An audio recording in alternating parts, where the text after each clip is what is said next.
Let's be clear. This is not a speech of concession, because concession means to acknowledge an action is right, true, or proper. As a woman of conscience and faith, I cannot concede that. But my assessment is the law currently allows no further viable remedy. Stacey Abrams became a star for the Democratic Party amid her historic run to become governor of Georgia. She ended her campaign on Friday on a pointed note, is now pledging to continue litigation to reform the state's voting procedures. Joining me now is Stacey Abrams, 2018 Democratic gubernatorial candidate from Georgia. Tell me a little bit about how you came to the conclusion to make that speech with that language and not concede. So we spent a great deal of time thinking through what the legal remedies could be, in part because we'd already filed 4 successful lawsuits in the 10-day period between Election Day and that Friday. 4 successful opportunities to prove that the elections had been mismanaged. And as I thought through what would be next, we were considering a contest, essentially saying that once the election was certified, we would challenge the veracity of that decision. But looking at the law, looking at our claim, I realized that it wouldn't be appropriate to fight in that way, because then it becomes about me. And there was a larger conversation to be had, which was about the erosion of democracy in Georgia. The machinery had broken. People were being denied access to the right to vote across the state, across parties, across region, and that was wrong. And so my speech was really grounded in, one, acknowledging that there had to be finality to the election, but also recognizing that there could not be a final answer to whether or not we were going to fix democracy in Georgia, that had to be my next fight. Was the election in Georgia statewide a free and fair election? It was not a free and fair election. We had thousands of Georgians who were purged from the rolls wrongly, including a 92-year-old woman who had voted in the same area since 1968, a civil rights leader.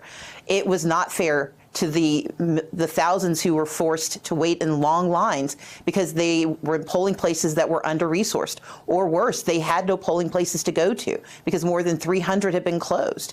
It was not fair to the thousands that were put on hold with their registrations. And it was not fair to those who filled out absentee ballots, and depending on the county you sent it to, it either was counted or not counted, assuming you received it in time.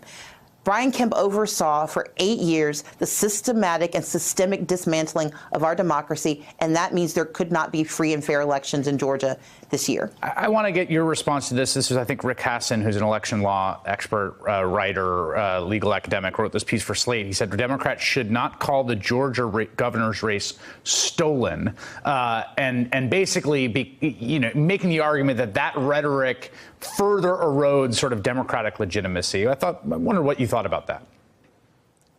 I appreciate the professor's thinking, but coming from the vantage point of talking to thousands of voters who feel like their votes were not counted, their voices were not heard, they've already had their confidence eroded. They've already begun to doubt the integrity of the system.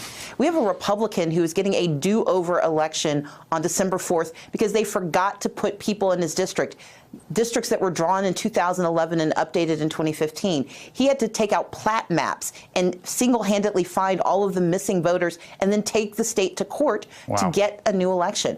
That means that this isn't about partisanship, but it's also not about rhetoric. It's about the reality of people being denied their basic right to vote in the United States, especially in the state of Georgia. So you had, I want to show this stat because it's really remarkable about how many votes you got. This is Barack Obama got 1.7 million, a little north of that. The last gubernatorial candidate, Jason Carter, 1.1 million. You got 1.9 million votes. You got 800,000 more votes than the last person run for governor. You got more votes than Barack Obama, more votes than Hillary Clinton running for president. And I also want to play you a Georgia state legislature who sort of outlined her theory of the case for Georgia back in 2014 when I was down in Georgia looking at the political math of the state. Take a listen. Georgia's Democratic Party now faces the mirror opposite situation as national Republicans. Instead of looking for candidates of color in a country that is getting less white, Democrats in Georgia are actively recruiting white people to join the party. As a minority, I understand what it means to make sure that you don't make the minority feel oppressed. And if you want white Democrats, if you want white people to be Democrats, you have to create a space so that their values are recognized, because their values are not that divergent from everyone else. You had this theory of the case back in 2014 about creating a multiracial majority coalition in Georgia.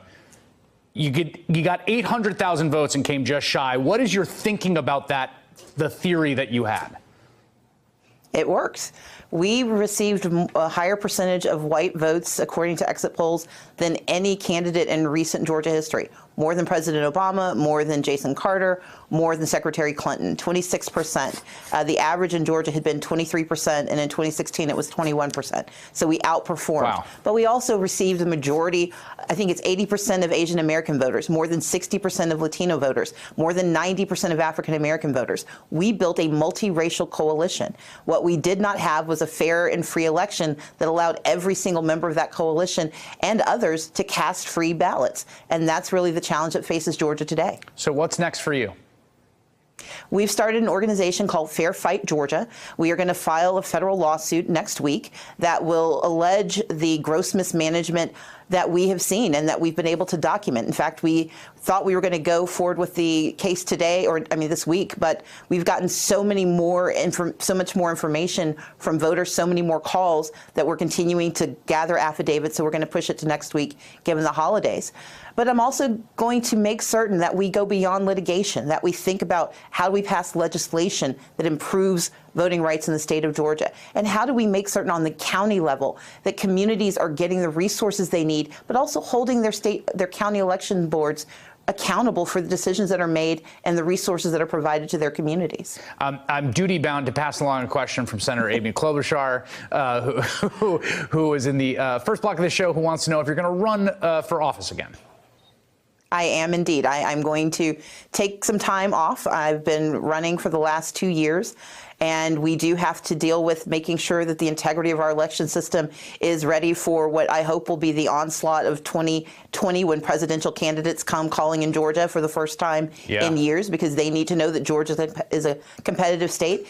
And I will decide if I'm going to run in 2020 or beyond, but I am going to run for office again. I think Senator David Perdue, if my math is right, is up in 2020. I'm just throwing that out there. Stacey Abrams, thanks so much for making the time. Chris, thank you so much for having me. I appreciate it. Hey there, I'm Chris Hayes from MSNBC. Thanks for watching MSNBC on YouTube. If you want to keep up to date with the videos we're putting out, you can click subscribe just below me, or click over on this list to see lots of other great videos.